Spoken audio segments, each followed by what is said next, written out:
Welcome back to the Pylon Cam YouTube channel, and welcome back to Mock Draft Monday. I am your host, Mike, and we're doing another mock draft. I think I missed about 2 weeks of mock drafts. This past week I was in Chicago learning how to make pizza, which is super cool. Anyways, that's enough about me. Let's get into this mock draft. So let's talk about the Jaguars. Let's talk about the Jaguars for a second. The draft order has moved around quite a bit up front. We're kind of seeing those stack picks of like the Jets picking 4-5 and the Giants picking 6-7. Those types of picks, those cluster picks starting to break up, which is pretty expected. I don't think that would have been pretty interesting if like the Eagles, Giants, and Jets kept anyway. For the Jaguars, if I was the GM, we did a video about what I would do if I were the GM for most of these teams. That was our last mock draft. I'll have it linked in the description or whatever. But I would trade this pick 100%. 100%. Why would I keep it? Yeah, it would be sick. Get an edge rusher in Aiden Hutchinson. That would be dope. Or Kayvon Thibodeau, whoever you want. Doesn't matter. But if Trevor Lawrence is my future, right? Why would I not invest everything I possibly can into putting him in the best situation I possibly can? Like, edge is cool, and it will make the Jaguars better for certain. I'm not saying it's like a stupid pick to make, but my focus is on Trevor Lawrence. I want Trevor Lawrence. I want to get the best Trevor Lawrence I can get. And, like, you have the Urban Meyer fiasco finally over. You have everything else finally over. Now they need, like, I think, say what you want about Doug Peterson when he was with the Eagles. I don't think that would be a bad coaching hire at all. I think he would do a decent job at developing Trevor. I think a lot of Eagles fans are going to come from my throat saying that, but that's all right. So, but because we're not doing trades, I'm going to take Aiden Hutchinson. I think if I were the GM, I'm taking Ikem Ekwonu, and I'll explain that later because I kind of have thought through this. This is one of the first drafts where I really thought through it before I recorded it, mainly because I've been gone for so long, so I really needed to, like, understand the draft order and everything, you know the vibes. Anyway, Lions at pick 2. I think that this is just best player available. I think, like, Jared Goff the past few weeks, he has had multiple games where he's completed 80% of his passes.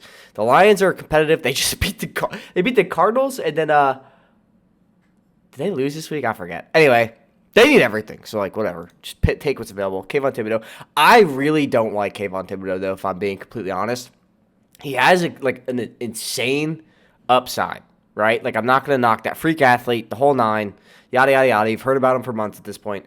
I am just very worried about his floor because I think if this kid doesn't work, we're going to see, what's his name, a Jadeveon Clowney situation. Like, if you're a Texans fan, you know what that's like. I think that is a very realistic expectation for the floor of Kayvon Thibodeau. I think if he doesn't work, he's not going to work. Like, at the number 2 overall. Like, think of, like Saquon Barkley. Like, Saquon Barkley hasn't lived up to the number 2 overall expectation since 2018. Like, I think Kayvon Thibodeau could be that type of flop. Not that Saquon is a flop. I think he's in one of the worst situations, and the injuries have just been unlucky. But, like, that's how I'm looking at Kayvon Thibodeau. If I was a GM, I don't know for certain if I would draft him, to be completely honest, because I think the floor scares me. Anyway, pick number 3, Houston Texans. Now, hear me out on this. You need to fix the offensive line. That is no secret. You have, what's his name? Marcus Cannon and Laramie Tunzel on IR. But, like, you need to start, like, it's funny because I wish I was, if you go back through this channel and listen to some of the early stuff, I wasn't the biggest advocate, but I was like, yo, like, let's not be shocked by Davis Mills when he starts to play better than everybody's expecting. Like, 3rd-round pick. Like, everybody has forgotten that Davis Mills was a first-round talent that the only reason he fell was injury concerns. So you have a first-round talent who's not getting hurt. Like, he's a baller. Like, I love Davis Mills. I don't know if he's the truth yet, but, like, I'm not shocked. Like, personally, I am not shocked by Davis Mills. And I know everybody's going to, like, flame me in the comments saying, like, oh, no, you're not. You're just saying, like, You could go back and look for it. I know I said it. Like, I am not shocked by it. I think I even tweeted it. I'll go back and try to find the tweet and post it when I go to edit this video. But anyway, it's a long-winded answer. I think, yes, Evan Neal is here. And yes, Evan Neal is a sexy pick. But the second most important position in football to me is left tackle. Evan Neal right now is playing right tackle. And if you follow these mock drafts, you know that I think Ikem Ekwonu is the best tackle in the draft. And he plays left tackle. So for that reason, instead of taking Evan Neal, I'm taking Ikem Ekwonu because left tackle is more important than right tackle. You can get to right tackle later. You could dress it now if you want. At this point, you're picking, do I want to fix the left side of the line first or the right side of the line first? And if you rock with Davis Mills, who is a righty, why would you not fix his blind side first? That's how I'm thinking about this. But to each their own. Y'all do what you want, you little savages. Pick number 4, we have the Jets. This is like a very, very tough pick for me because Evan Neal is here and the Jets do need to fix their right side of the line, like a lot. But I'm going to explain why I'm going to go defense. And then I think it'll make sense to why I'm going defense at pick 7, right? So we're going to take Stingley because now you have, what's his name, Michael Carter, and the other corner I'm forgetting, that like you don't have bad corners, you just don't have a corner 1. And when you put Stingley at corner 1, Michael Carter and the other guy I'm forgetting, they're going to play better because they're playing a weaker receiver, right? They're not lining up against the 1 and 2 of receiving cores, where Derek Stingley will take that off of them and do a good job in doing that. But yeah, that's why I'm taking Stingley. I will explain. Like, trust me. The Giants. Report is they're rocking with Joe Judge and Daniel Jones for 2022, which I think is smart. Whatever you think about Daniel Jones and Joe Judge, I think it's smart because the Giants they are the worst team in football, and they need to treat their draft capital like it's Bitcoin. I'm not even going to say gold. They need to treat it like it's gold or Bitcoin. And using that to take a stopgap quarterback is so stupid, or using your cap space to pay for a stopgap quarterback. The Eagles got Gardner Minshew for a 6th-round pick. You're also in year 3 of Daniel Jones, where you watched him ball out as a rookie with a 17th-ranked offensive line, and you've let the offensive line deteriorate down to 32nd for the past 2 seasons. It makes no sense to draft a quarterback and put him in that situation. Like, whatever you believe about Daniel Jones, it doesn't matter. Why would you put your new franchise quarterback in the same position you put Daniel Jones in and expect him to, that is just the definition of insanity. Anyway. So for me, personally, I'd like Ikem Ekwonu here because I think the drop off from him and Evan Neal is way vaster than people think. I'm going to take Evan Neal, and here's why. Andrew Thomas is playing lights out. Like, he is the only shining spot on the Giants roster besides like Xavier McKinney. Now you have Evan Neal on the right side, and apparently Isaiah Wilson, they're working him as a guard, so you have either a left or right guard depending on where they put him. I would assume right guard since he played right tackle, right? So now you have left tackle, right tackle, potentially a first-round right guard, who apparently reports are saying he's doing everything right. Like, he's not going through the motions, he is going through the process. I digress. Now we have the Panthers. Oh my God, the Panthers are so annoying to pick for. I hate picking for the Panthers because if it's up to me, we just invested so much in Sam Darnold. I can't bring myself to just take a quarterback, like a pretty shaky quarterback class. But at pick 6, like I just mentioned, the drop-off from Evan Neal and Ikem Ekwonu down to Charles Cross is a lot bigger than I think people realize. Like, Kenny Pickett to me is quarterback 1. I'm just throwing that out there. Like, I don't even if I was a franchise and I wanted a quarterback, I'm taking Kenny Pickett. But picking at pick 6, like, it doesn't make sense to take a quarterback who's not a top 6 talent. And I don't think Kenny Pickett has a top 6 ceiling. Like, he would have to be like a Ben Roethlisberger type player to live up to that ceiling. Like, a little bit mobile, shakes tackles, huge arm. I don't know if Kenny Pickett will be that at the next level. But like Charles Cross, I think there's a pretty severe drop-off between him, Ikem Ekwonu, and Evan Neal to Charles Cross, like, being candid. I think Matt Corral makes sense only because of his mobility. He has the ceiling. Look at Kyler Murray, right? When Kyler Murray was a rookie, Arizona had, I think, a 29th ranked offensive line, and he was able to overcome that because he could just roll out of the pocket, create by himself. I think Matt Corral will be able to do that for the Panthers. I don't think Kenny Pickett will. I think Malik Willis will, but he won't be as pro-ready yet. You could take Malik Willis and sit him behind Sam Darnold, let Sam Darnold get slaughtered behind that offensive line. Like, that's totally fine. But I think if you're trying to wheel and deal Sam Darnold off to someone, Matt Corral would be your starter. But if you wanted to keep Sam Darnold, you take Malik Willis. Like, I think it could go either way. I'm just erring on the side of, like, Sam Darnold will probably get hurt, and they're going to need someone to play now. Malik Willis will not be able to play next year. I could be wrong on that, but I don't think he'll be ready to play next year. Pick 7. This is where I was talking about, like, addressing the line will come. Here's where I think you take Charles Cross. Like, yes, you have Kyle Hamilton there. Derek Stingley, Kyle Hamilton would be great. But that offensive line, like, you need someone to replace Mekhi Becton. He is, like, the dude can't stay healthy for more than, 2 weeks. He didn't even finish the combine. Like, he just, to me, like, there are your fundamental tackles or offensive linemen, the ones that are fundamentally sound, not an outrageous build or anything like that, like Mekhi Becton or Penei Sewell. And then there's your maulers, like your Mekhi Bectons and your Penei Sewells. Rashawn Slater would be an example of the fundamental type tackle, where he's not the biggest guy, but you're not going to get past him because his technique is just flawless, right? 6'5", 305. But he's a solid, like, he is someone who I think could come in and beat Mekhi Becton out for the job instantly. Or you stick him on the right side. But you have Morgan Moses and what's his name? George Font. So, like, they're not playing bad. Like, you don't need a right tackle right now because you have Morgan Moses who's playing decent. You really need a left tackle. That's why I'm taking Charles Cross. Like, I think he's gonna be able to play right away. But like, I think the offensive line has become more of a glaring need than the defense.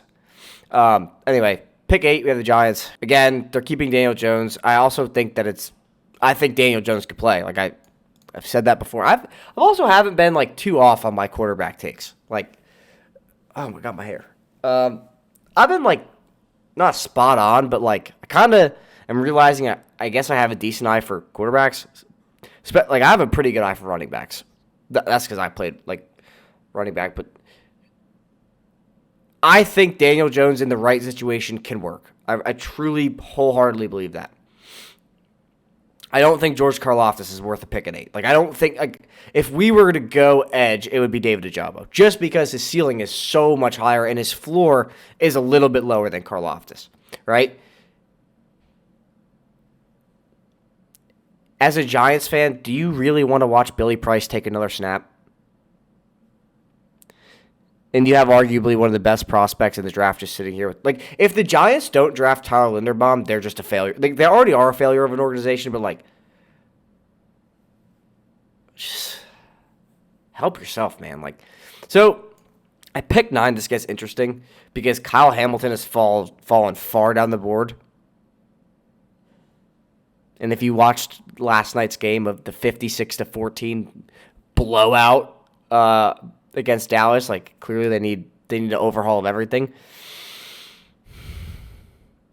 Kyle Allen is, like, serviceable, but, like, Washington is in a point where they could win now. Like, Kenny Pickett makes sense here, but how far is Kyle Hamilton going to fall down the board is what I'm thinking.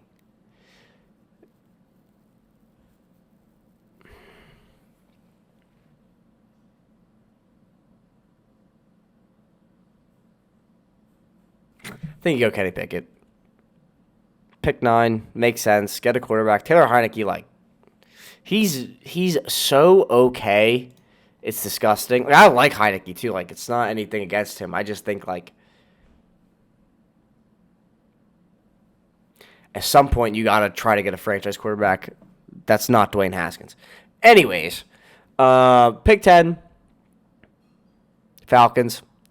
David Ojabo makes a lot of sense. But Kyle Hamilton, man, like, he's not going to fall this far. It makes no sense for him to fall this far. I mean, I guess it does make sense.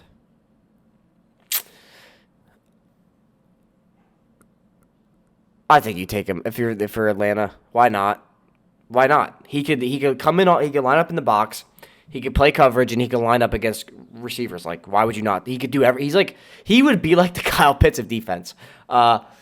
Anyways, pick 11. I think you got, like, the Broncos need to address tackle in their offensive line, but I also think that taking a quarterback here does make sense. Even though Teddy has been serviceable, like, this is where I really struggle taking a quarterback for the Broncos, is that in that division you have to have the quarterback to compete, especially with Patrick Mahomes, Justin Herbert, and Derek Carr, who, like, should get more credit than he does. I don't know if Sam Howell competes in that division. I truly do not know that. Drew Lock didn't. Teddy Bridgewater, like, shows up, but he doesn't show up in divisional games too much.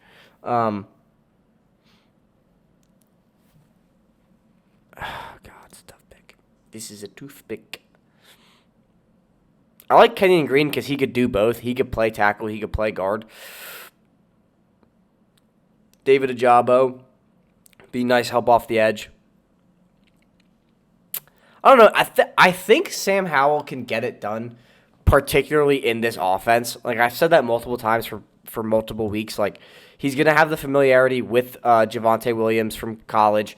He ran a very successful RPO-style offense when he had weapons at Chapel Hill, like when he had De'Ami Brown, when he had Michael Carter, when he had Javonte Williams. Now he's really balling with nobody. Like, he's playing by himself, and he's way more mobile than people want to give him credit for. Like, he is like Baker Mayfield 2.0 with mobility. So I think he could work. If I was a general manager, I would be very hesitant because of how stacked the quarterbacks are in that AFC West division. Picking at pick 12, the Vikings. Now, I thought about this, and Vikings fans are either going to view me as, like, a genius for this pick or a complete moron. But you guys really need help on your interior defensive line, and I would argue edge, because of how fragile Danielle Hunter is. I think someone who's going to make your team all around better and be as versatile as possible than just a safety or a defensive lineman or a corner, I think that Kobe Dean makes a lot of sense the more I think about it at pick 12 for the Vikings. And here's why. In Georgia, we watch him create pressure through the middle of the line. We watch him come in off the edge. We watch him drop back into coverage. He's a little bit small, but he can do everything. Like, he really can do everything. So I don't know, man. I think it makes a whole lot of sense. It might not go over well in the comment section, but I think it's a very smart pick. And I might be trying to get too cute, but, like, so be it.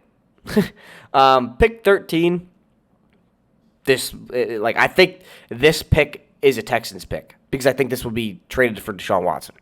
But if it's not, like, Jabo's here, I think you guys need to. I think the Browns need a wide receiver more than anything, just because your number one is Jarvis Landry, and like that should not be. Like, that shouldn't be a thing in the NFL. Like, you should not. He's ancient. He is so old. And, like, Donovan's People-Jones, like, he's so inconsistent. I think you guys, like, need a true one. But, again, I don't know, like, I think you just go Karlaftis. Because here's why, like, you have Myles Garrett who could come off the edge, like, can literally create pressure from wherever. if you just have Karlaftis collapse, he doesn't have to get to the quarterback, but if he could collapse one side of the pocket because he's so strong, it makes Myles Garrett's start and end point shorter, right? So you have David Ojabo who can maybe get around the edge faster, but if he gets washed away, then that pocket, that gap between the left guard, the right guard and the right tackle, that's the exit lane. So if you have Karlaftis who could just collapse it, like close it into the quarterback, Myles Garrett's job gets a lot easier. And there is the floor issue with David Ojabo. I don't think, like for me, I would gamble on him, but I think Karlaftis makes a lot of sense for Cleveland. But again, I don't think Cleveland ends up with this pick. I think they trade for Deshaun Watson. I think this is my in my head, my plan for Cleveland. They trade for Deshaun Watson, and every extra bit of cap space they have goes into wide receivers. They could get Mike Williams, Allen Robinson, Michael Gallup. Who else is available? Devontae Adams, maybe. That would be Deshaun Watson. Devontae Adams would be wild. Also, it would be sick for Devontae Adams. He played with Aaron Rodgers and Deshaun Watson. I don't know, man. I think they go all in on Watson. I really do. Anyway, pick 14 of the Eagles. Now, this is going to be shocking to some, but I'm just playing the board, right? I know this player is gone if I don't take him here. And if I have to watch Jalen Reagor drop another pass and hear someone talk about it, I'm going to freak out. We're going to take Jameson Williams. This is going to allow Devontae Smith to create so much more by himself because defenses can't allocate as many resources to just stopping Devontae Smith. Jameson Williams can take the top off. He can take a ball on the underneath to the house. He's so fast.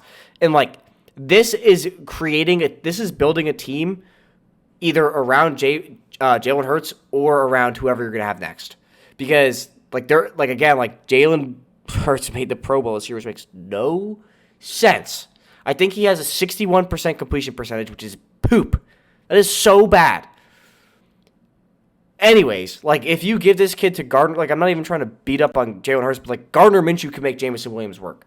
I don't know. I think this year for the Eagles, you have so much first-round capital. You could definitely trade that 23rd pick off or 19th pick off and get capital for 2023, and then you move for a quarterback if you need to. But if you build the team first and then place the quarterback in, it has such a higher success rate. It's disgusting. It is so gross.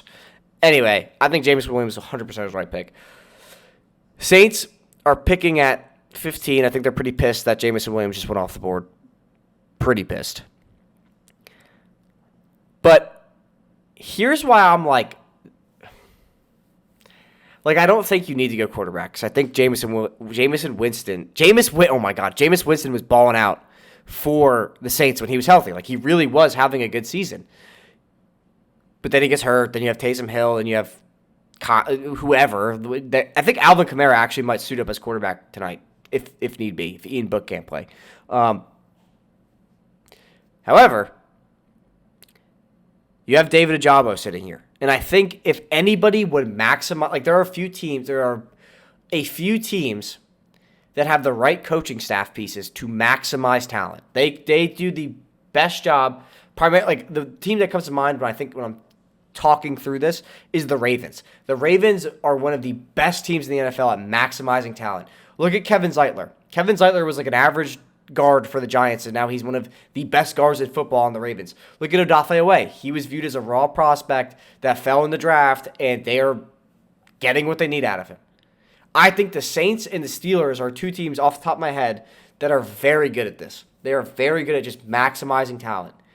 If you give them someone with a relatively high floor and an extraordinarily high ceiling in David Ojabo, I think they are one of the teams that is going to turn this kid into a Pro Bowler faster than any other team in the NFL, maybe besides the Ravens. I think it makes a lot of sense. And they're doing a very good job, or maybe not a very good job, but they are going through the motions of clearing cap space to make acquisitions in free agency, right? They could go out and get, they could get Michael Gallup. They could get Mike Williams. They could get Allen Robinson. They could get a compliment for Michael Thomas if he chooses to return, which I really think he will. In free agency, they don't have to spend this draft capital on it, whereas David Ojabo is going to make their defense which is already good, a lot better. And we've literally watched the Saints beat the Buccaneers twice. We've watched them beat multiple teams from defense, just from being able to cut off the, like, they are so good at stopping the run. Like, where matchups come into play in my brain, like, this is how my brain thinks. Like, they would struggle against the Bills because their biggest strength is something the Bills biggest weakness, right? Or, yeah, their biggest strength is the Bills' biggest weakness. So, the Bills can't run the ball, right? But if the Saints are so good at stopping the run, but the other team isn't running, it doesn't matter. It washes. It completely negates itself. But in an air raid offense, like, the Saints are going to struggle. But that's where I think the Saints are going to continue to have a very defensive-minded draft. I think that makes a lot of sense, too, because they could always use help, especially in that division. You could always use more corners. If you could stop the run, you really could beat any team, in my opinion. Like, I think that is fundamental football. And I think for the Saints, like, they already are so good at it, and they're trying to free cap space. They could start cutting people off, and David Ojabo is going to replace whoever, like, is going to be a huge. I'm telling you, he's going to be a huge impact player. I'd be shocked if he falls to 15, to be completely honest. Because I think he should go before Karlaftis. I just think for the Browns, it makes a lot of sense. Anyway, at pick 16, so now there's really no quarterback on the board that I think if Kenny Pickett's gone, they're just going to chill out. Like, I don't think they're going to go swing for the fences on Malik Willis and cross their fingers. I think the Steelers franchise just always wants to be competitive. That's why I think they'll probably pick up like a Jimmy G or if they want to swing for the fences, Aaron Rodgers. But I think they're going to go get someone. So they may or may not have this pick depending on the caliber of player they bring in. I think Mike Tomlin, like, the difference between Mike Tomlin and Kyle Shanahan is, like, look how Mike Tomlin handled Chase Claypool. And then look at Kyle Shanahan handling Jimmy G. Like, Kyle Shanahan is just very, like, passive-aggressive, like, kind of like Mean Girly. Like, if you ever watched Mean Girls, where Mike Tomlin's going to call you out in public. Like, I think Jimmy G just needs the fresh start because he got destroyed in that Super Bowl run where Kyle Shanahan literally, like, openly lost faith in him in the middle of the game. You, like, can never do, like, that makes no. Why would you ever do that in the middle of, like, that's so, like, that is such bad, like, anyway, I digress. I think I looked at some of the PFF grades for the Steelers, and if you're a Steelers fan, like, I'm sorry to tell you, but your team is trash. Like, Mike Tomlin is such a good coach, but your team is actually, like, fundamentally very bad. And I think with whoever you bring in quarterback, your team will always operate as a Najee Harris first offense, and your defense is gonna need replacements. Definitely, like, you definitely need. I think edge should be a higher need with how injury prone TJ Watt is. Like, he's a phenomenal player. He's defensive player of the year in my opinion, or at least a finalist. But he's always hurt. For me, I think you gotta build from the tackles first and move inward. That's why I really like Nicky P, as we call him on this channel, because I can't pronounce his name. So I'm gonna go with Nicky P. I think it's a good pick. I think, like, you guys need to start with tackles and any pick won't be the wrong pick. I'll just say that. But I think with how your team operates, you got to start with the tackle. You got to start with the O-line for sure. I think you got your average. Like, again, like I always say this, PFF is not gospel, but it is a very useful tool. I think your O-line average grade is like a 59, which is horrible. Horrible. This poor Big Ben, man. Like, poor Big Ben. Hopefully he doesn't have. He only needs to make it like 2 more weeks, I think. Anyway, pick 17. This is easy. Jordan Davis. I don't think there's like the Chargers have to allocate so many resources and scheme to stop the run. Where if you just insert Jordan Davis, okay, now that's fixed. You don't have to scheme for that anymore. Like, it's just fixed. Where, like, I can make the case you want a DeMarvin Leal type player because I really do think in the NFL he's going to rush off the edge more than he's going to rush from the interior. and that kind of fix your edge issue, but it also fixes your interior. But I think Jordan Davis is just so large. His ceiling's pretty low, but his floor is extremely high. Like, you know what he's going to do. Like, you know what he's there to do. He's going to stop anything that comes up the middle. Pick 18. I like going offensive line here just because, like, to me, like, you got to either go, like, it's one of these two. It's interior defensive line or interior offensive line. Because your offensive line is terrible. There's a good chance Derek Carr leaves. There's a good chance Josh Jacobs potentially leaves. And at that point, what are you going to do? Kenyon Green? Or not Kenyon Green. What's his name? Kenyon Drake is going to carry your offense? Like, oh, God. I think this has to be offensive. Like, I think where, like, the Raiders are going, they're just going to be such a what-are-they team next year because they have to rebuild. I think Derek Carr leaves. You have no wide receivers. Your offensive line is so meh. Like, I think you need to just start preparing for the future. And you, in my opinion, you always start with the offensive line because offensive linemen are players where, like, rare ones like Rashawn Slater come in and work immediately. Typical offensive linemen, you put them in and then you have to develop them over years. By that time, when you get your quarterback, you now have seasoned offensive linemen, right? That's why Kenyon Green, to me, I like Kenyon Green more than most people, I'll admit. But I think the versatility of sticking him at tackle or guard. He's listed as interior O-line, but he can really play right guard very, very well. And let's see what Alex Leatherwood could do in year 2 playing guard. Because if you don't want to go Kenyon Green, because Kenyon Green can play on both sides of the line, guard or tackle.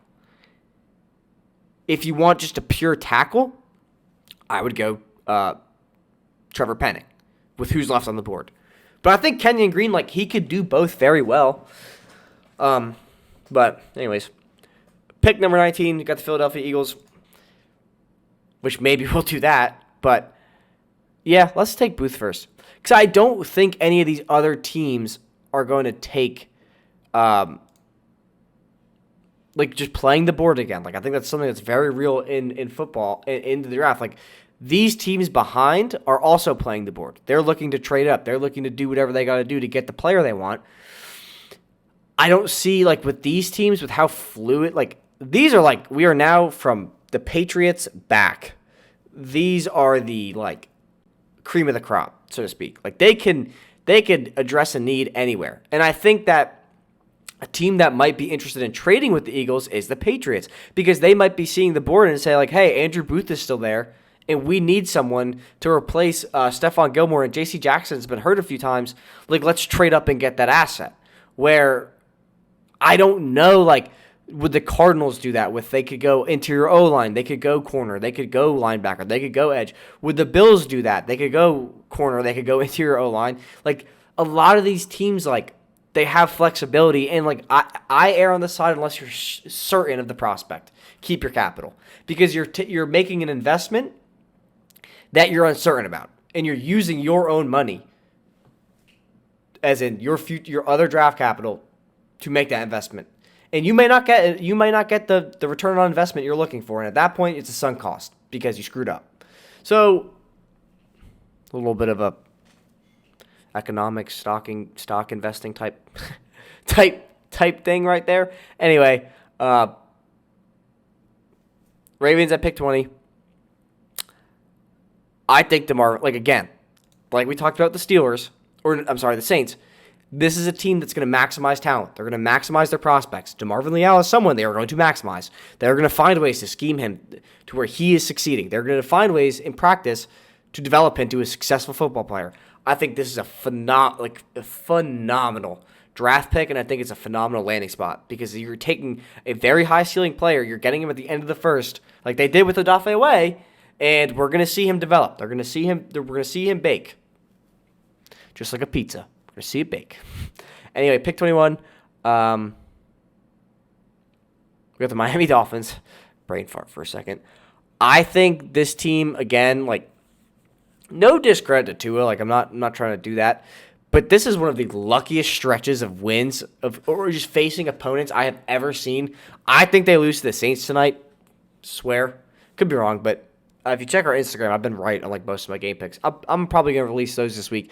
I think they lose tonight. I think this, even with no quarterback and potentially Alvin Kamara playing quarterback, Tua has not played a defense nearly as good as this since like their last loss. They played the Ravens, and the Ravens are like the most injured team in football. They have been for weeks. They played the Giants without Daniel Jones. They played the Texans, the Jets. Like, they've played a bunch of boo-boo teams that, like, they've just been beating. Like, they're not, like, my expectation is, like, if you're an elite team, like, you slaughter these teams. Like, it's not close. Like, Tua is winning games. Yeah, sure, but, like, their teams, like, the Dolphins suck. Like, they are a fundamentally bad football team top to bottom, especially their offensive line, their defensive line.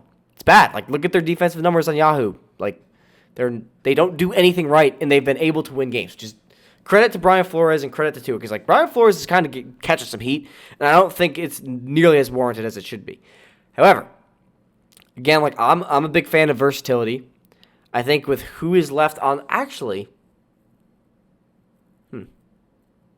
they drafted Liam Eichenberg last year, and he's kind of been meh. But again, like these linemen, like Andrew Thomas was a pretty bad his rookie year until the latter half.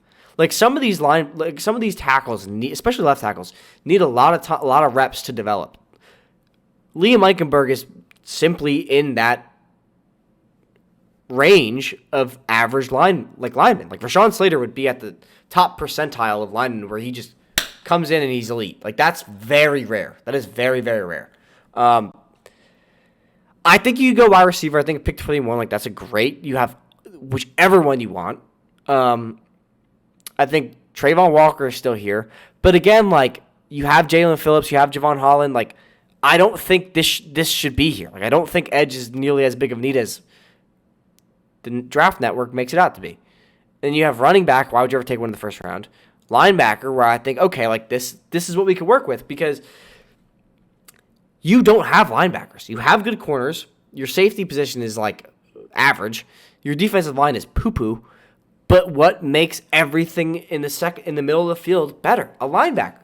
Like again, like this is at a point in the draft where positional value isn't as prevalent because you're now exchanging draft capital and positional value for versatility.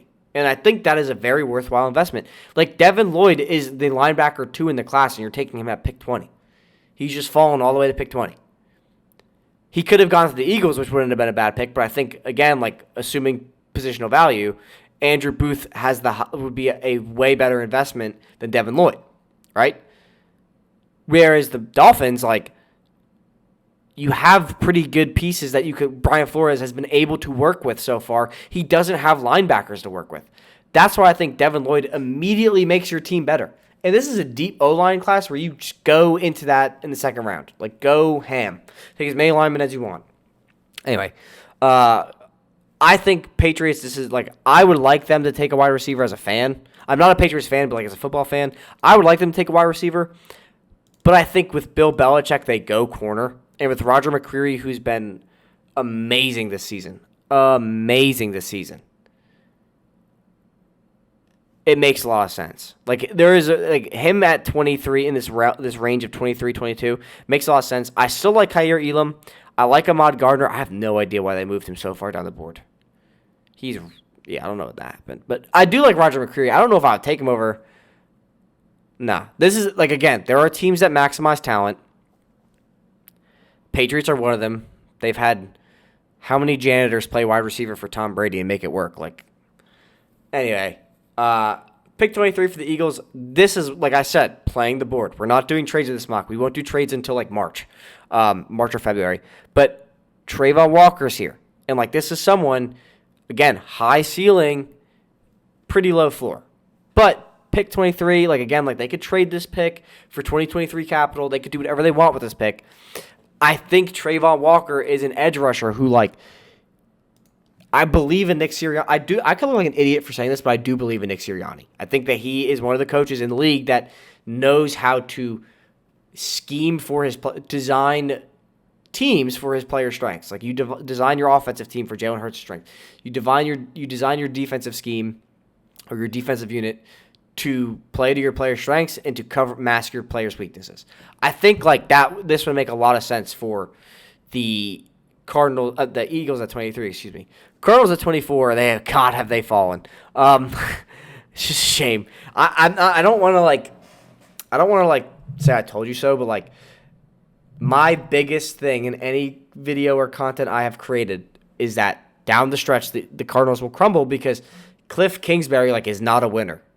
And I have been basing this off of his performances at college, how talented the Cardinals are. It's not I don't really think that Cliff Kingsbury has done anything to win them games, and they just lost to the Lions. And when I look at the playoff landscape, right? You look at all of these coaches and the teams. There are two that stick out to me in the NFC. I don't know if one will remain in the NFC, and that's Nick Sirianni and the Eagles.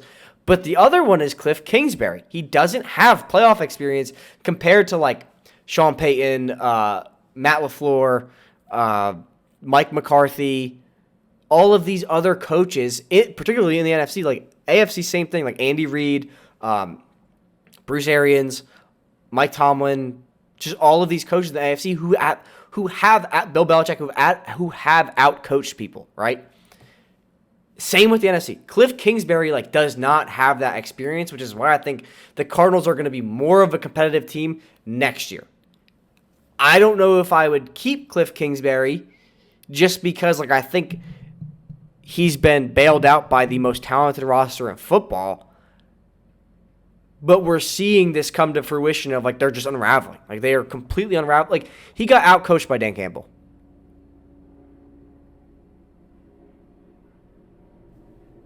I don't know what you want me to say about that. But I think that this is one of the teams where they have freedom with this pick. They could do whatever they want with this pick. Red Wave, I know you're listening to this, so keep me honest here. But I know you wanted edge, which I would agree with. I think you need to replace J.J. Watt. But I think you guys could use a corner. And I think it's the safest pick for who is available on the board. I'm not sure how strong you are on the interior of the offensive line or a tackle, but I think it's a little bit early for a Darian Kennard. I think it's a sweet spot for Trevor Penning, but I think you have pretty solid tackles. But for Roger McCreary here at 24, I think it's an absolute home run pick because he's going to be able to keep up with your Tyler Lockett's, your Deebo Samuels, your who else is in that division? Your Van Jeffersons, your Odell Beckham. I think he'll be able, in terms of speed, I think he can keep up with anybody. And I think that's what the Cardinals need is someone to keep up with these teams that constantly go over the top of the field. So for me, you have Buda Baker back there, who's a solid safety. But I think for me, you go on to shore up the corner position, especially at a team especially for a team who is ready to win. I think that is pretty sound logic. I'm gonna go with Roger McCreary. I think he's he's a phenomenal talent too. I think this is the right position, and you could argue the player. Sure, that's fine. You could go with Kaiir Elam, someone who could probably compete with DK Metcalf, but I don't think you got to worry about those players because Russell Wilson's gone. I just don't think you have to worry about it. Bills at 25. After what I just watched the Bengals do, I think the Bills need a T. Higgins. And for me, that's Treylon Burks. He's my wide receiver 2 in the class. I don't really know who my wide receiver 1 is, but I know Treylon Burks is going to be one of the best receivers out of this class. The kid is an absolute... Could you imagine, you give Josh Allen, right? You give him Stephon Diggs, and then you give him DK Metcalf. How are you stopping that? Because Treylon Burks is that archetype of receiver. He is that big, strong, dominant receiver. Maybe not the best technical receiver, but he's fast, he's big, he's strong. He just will. If it came down to a fist fight, you're losing. That's how I look at Treylon Burks. But I don't know, man. Like I've kind of erred on the side with the Bills. Like make your strengths stronger and cover your weaknesses. Right? They need to be able to run the ball, but there are so many free agents going to be available this year at the running back position. You could get Alexander Madison from the Vikings, Ernest Johnson from the Browns, Josh Jacobs potentially, Saquon Barkley potentially. Who else? There's more. I think Miles Sanders is in a contract year. Tony Pollard might be in a contract year. Leonard Fournette's a free agent. Damian Harris is probably going to be a free agent. So, yeah, like you could go out and spend on a running back in terms of cash. Like I think that's the right way to do it. I don't think it's – unless you're going to draft one in like the 3rd or 4th round. But I do think a lot of talented running backs are going to fall this year. I think everybody, especially watching with what happened with McCaffrey, Aaron Jones, Saquon Barkley – paying a running back is not smart. Like I don't know the last time the Patriots have paid a running back since they've been a dynasty. Like swear to God. Like comment below if you know when the last time the Patriots have paid a running back, because I'm like 99.9% confident the Patriots are going to let Damian Harris walk. I swear, dude. And like him going to the Bills, are you kidding me? I think the Patriots would be pissed if he stays in the conference, but in the division, but could happen.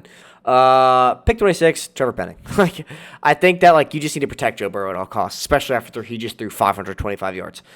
I think for the Cowboys, I think you guys have pretty deep wide receiver core. Like I love Michael Gallup. I think he's gonna be gone though. I think you have Amari Cooper for like what, 2 more years, 1 more year, something like that after this year. And I think at edge, like you're rotating. Randy Gregory, Micah Parsons, and the other dude, who I'm forget, Lawrence. I think it's Lawrence. I forget.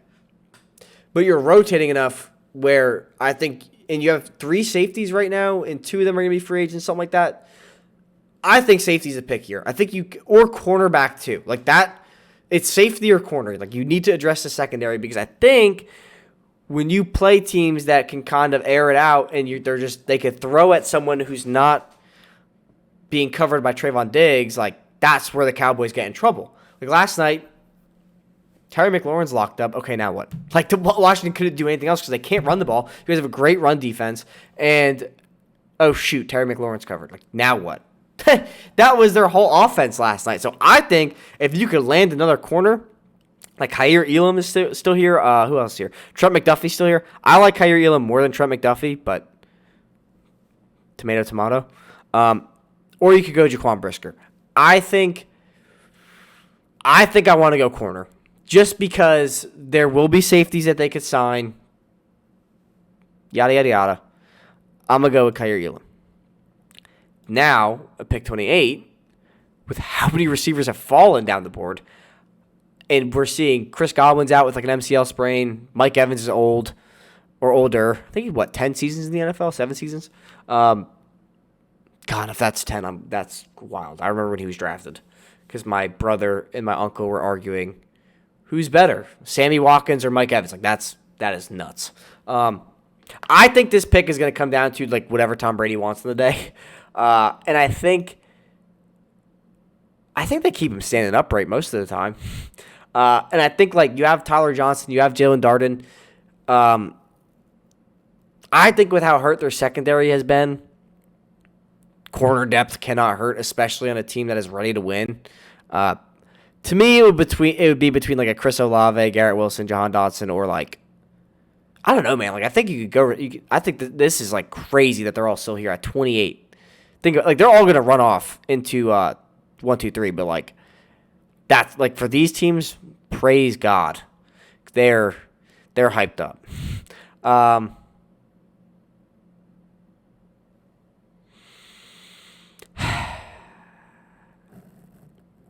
gonna say let's go with the receiver. Just because like you don't know if Chris Godwin's coming back. You don't know if Mike Evans is gonna stay healthy.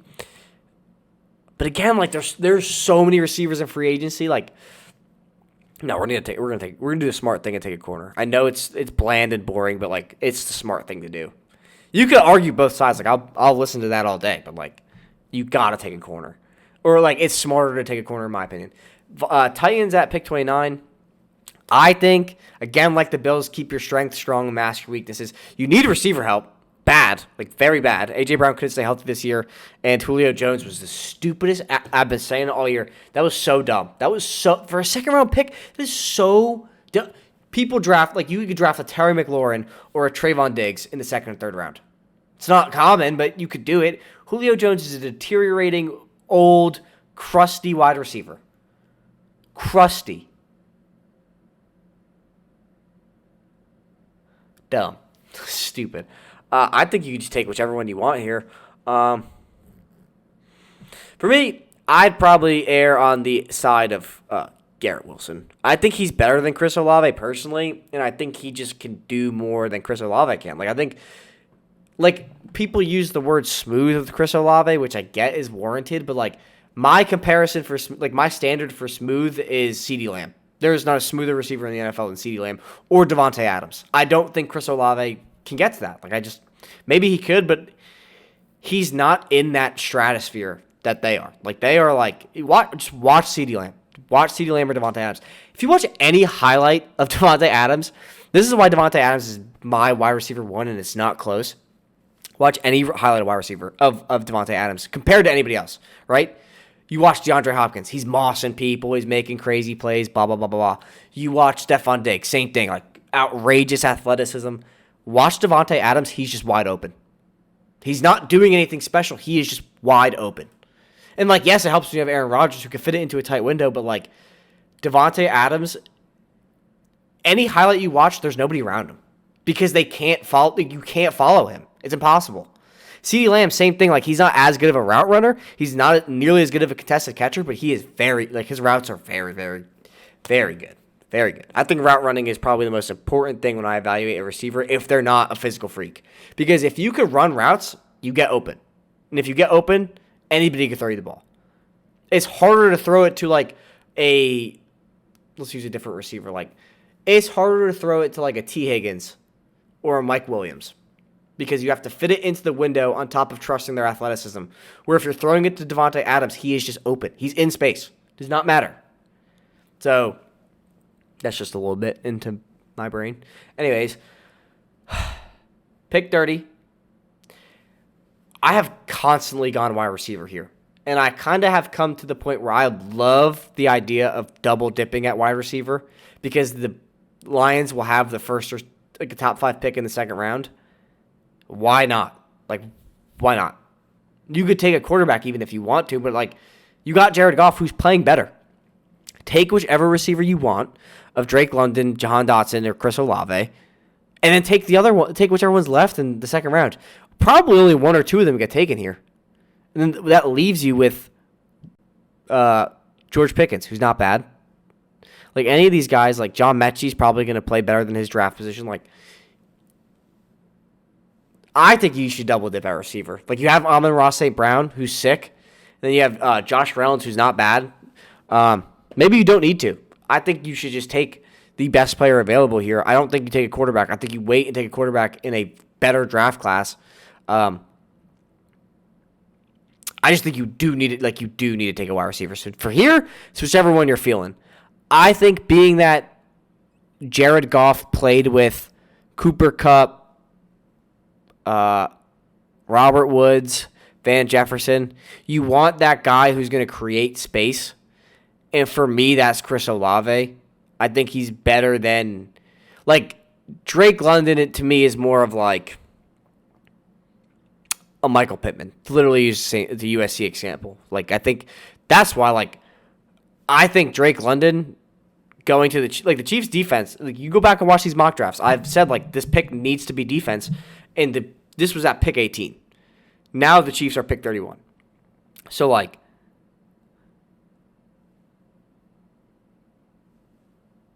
I think you have the liberty of taking whoever you want. I don't think you need a Jahan Dotson. Like, you could put Tyreek Hill could do whatever you want him to do.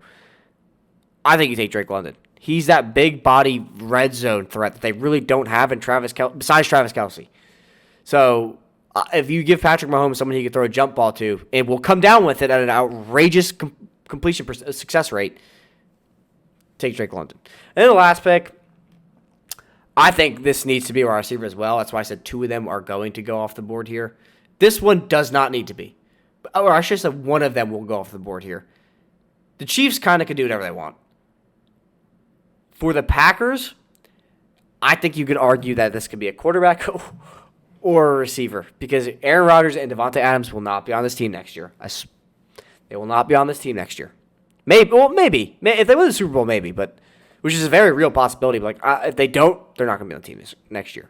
Swear to God. And like best receiver available, I think Jahan Dotson. I think that's like if you look at the teams who have one wide receiver, it's not the guy who they just send down the sideline. It's like your Devontae Smith, your Terry McLaurin, your receiver who can kind of do everything well and then has that one thing he's elite at. Like Devontae Smith, like for his size, is a very good contested catcher, but he's a better route runner. He's better at creating space.